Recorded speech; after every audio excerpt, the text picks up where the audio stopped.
হ্যাঁ, এটা হচ্ছে আমাদের কম্বি প্লাস মডেল। হ্যাঁ, পাওয়ার কর্ডটা পিছনে অ্যাটাচ করে দিয়েছি, পেছনটা একটু দেখা ভাই।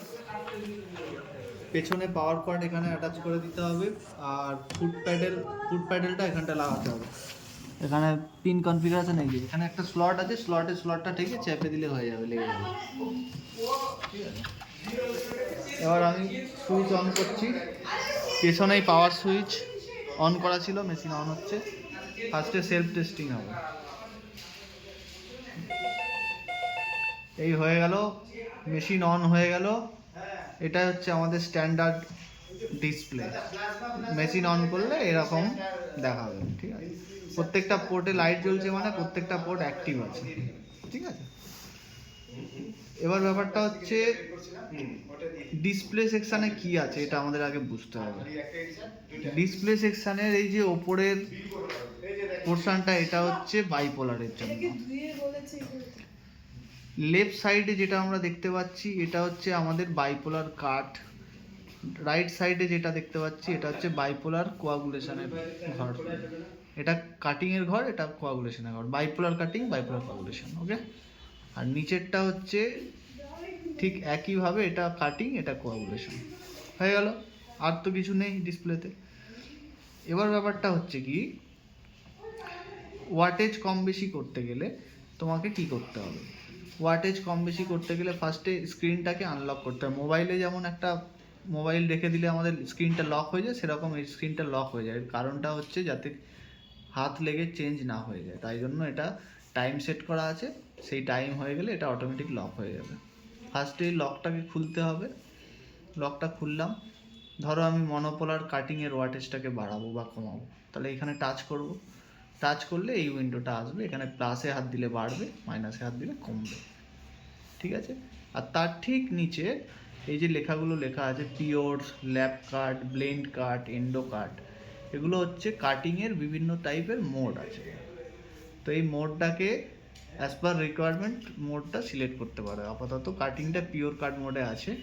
ঠিক আছে, চাইলে কেউ চেঞ্জ করতে পারে, ল্যাব কাট, ব্লেন্ড কাট। তো এগুলো লেখাগুলো, নিচের লেখাগুলো লেখা আছে যে আলটিমেটলি কি হবে না হবে, এগুলো সব লেখা আছে।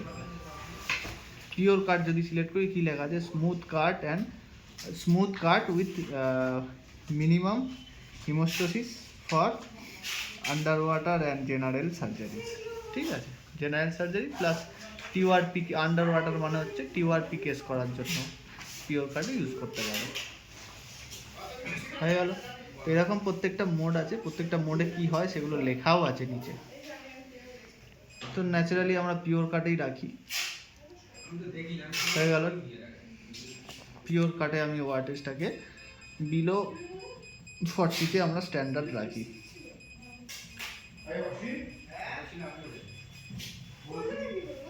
35ই রাখলাম, যদি প্রয়োজন পড়ে তো বাড়িয়ে নিতে পারো, কমাতে পারো। ঠিক আছে, দিয়ে এখান থেকে আমি ব্যাক করে যাব। ব্যাক করে গেলাম।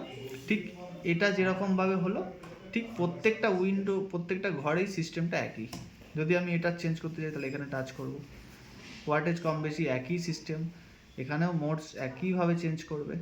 ঠিক আছে, এখানে যেমন ডেসিকেট করা আছে, ডেসিকেট মানে হচ্ছে কন্ট্যাক্ট কোয়াগুলেশন উইথ মিডিয়াম হিমোস্টোসিস। ঠিক আছে, এটা ফালগারেটেও রাখতে পারো, কোনো অসুবিধা নেই। তো এটা ব্যাক করে দিলাম, ফালগারেট করে দিলাম এটা মোডটাকে। তাহলে আমার মনোপোলার কাটিং আর মনোপোলার কোয়াগুলেশন হয়ে গেল। এরপর আমার বাইপোলার কাটিংয়ে আমি এখানে টাচ করলাম, ঠিক একই রকম। বাইপোলার কাটিংয়ের মোডটা সবসময় আমি স্ক্যাল কাট মোডে রাখবো। ঠিক আছে, স্ক্যাল কাট মোডে রাখবো, আর এটা 5-এ রাখবো। ঠিক আছে, দিয়ে ব্যাক করে দিলাম। আর বাইপোলার কোয়াগুলেশনটা এটা কাট অ্যান্ড স্ট্যান্ডার্ডেই থাকবে। ওয়াটেজটা অ্যাজ পার রিকোয়ারমেন্ট ওয়াটেজ কম বেশি করতে পারো। ঠিক আছে, আর সেরকম কিছু নেই। বাইপোলার জ্যাকটা এই পোর্টে লাগাতে হবে, লেখাই আছে এখানে নিচের দিকে, একটু দেখাও ভাই। বাইপোলার যখন ইউজ করবে, বাইপোলার কাটিং বা কোয়াগুলেশন যাই ইউজ করো, বাইপোলার কেবেলটা দুটো জ্যাক এখানে লাগবে। অপোজিট দিকটা, কেবেলের অপোজিট দিকটা হচ্ছে ইনস্ট্রুমেন্টে লাগবে, দিয়ে এবার প্যাডেলে প্রেস করতে হবে। ভাই একটু পজ করো, ফুট প্যাডেলটা নিয়ে আসো। তো এই হচ্ছে আমি প্যাডেল কানেক্ট করে দিয়েছি, এই যে প্যাডেল কানেক্ট করা আছে। এবার হচ্ছে উইন্ডোটা দেখাও এখানে, স্ক্রিনটা। হ্যাঁ, এই যে প্যাডেলের চিহ্নটা হচ্ছে এটা, প্যাডেলের চিহ্নটা যখন নিচে আছে আর ওপরের এইটাতে শুধু সিলেক্ট আছে, এইটাতে নেই। ব্যাপারটা হচ্ছে প্যাডেলটা দেখাও একবার, প্যাডেল অপশানগুলো দেখাও, সামনে নিয়ে যাও। এটা হচ্ছে বাইপোলার লেখা আছে, এটা কাটিং লেখা আছে, এটা কোয়াগুলেশন লেখা আছে। এবার এদিকে দেখো, যখন প্যাডেলটা নিচে আছে তাহলে আমার কাটিং প্রেস করলে হবে মনোপোলার কাটিং, কোয়াগুলেশন প্রেস করলে, কাটিংটা প্রেস করো, দেখো মনোপোলার কাটিংয়ে এখন প্রেসেন্ট প্লেট লাগানো নেই বলে ওরকম দেখাচ্ছে। কোয়াগুলেশন প্রেস করো এদিকে, হ্যাঁ, কাটিং আর কোয়াগুলেশন প্রেস করলে মনোপোলার কাটিং হবে, মনোপোলার কোয়াগুলেশন হবে, ঠিক আছে। আর একদম লেফট সাইডে এটা বাইপোলার প্যাডেলে লেখাটা দেখানো, ওটা প্রেস করলে বাইপোলার কোয়াগুলেশনটা হবে। মানে তিনটে প্যাডেলের তিনটে সুইচে তিন রকম কাজ হচ্ছে। কাটিং প্রেস করলে মনোপোলার কাটিং, কোয়াগুলেশন প্রেস করলে মনোপোলার কোয়াগুলেশন, আর বাইপোলার লেখাটা প্রেস করলে বাইপোলার কোয়াগুলেশন হবে। বাইপোলার কাটিংটা কিন্তু হবে না মনোপোলারে রাখলে। যখন বাইপোলার কাটিং প্রয়োজন পড়বে তখন এইটাকে টাচ করে আনলক করে এটাকে ওপরে করে দিতে হবে। ওপরে করে দিলে কী হবে, এটা ওপরে সিলেক্ট হয়ে গেল। এখন যদি কাটিং প্রেস করি বাইপোলার কাটিং হবে, কোয়াগুলেশন প্রেস করলে বাইপোলার কোয়াগুলেশন হবে, ঠিক আছে। কিন্তু দুটো প্যাডেল কাজ করবে, 3 নম্বর যে বাইপোলার প্যাডেল লেখা আছে ওটা তখন কিন্তু দরকার পড়বে না, ঠিক আছে। স্টপ। আর পেশেন্ট প্লেটটা যখন কানেক্ট করব তখন এখানে গ্রিন সিগন্যাল দেখাবে, গ্রিন সিগন্যাল না দেখালে বুঝতে হবে পেশেন্ট প্লেট কানেকশান প্রপার হয়নি, ঠিক আছে। আর পেশেন্ট প্লেট কানেকশান ঠিক না হলে মনোপোলার কিন্তু কাজ করবে না।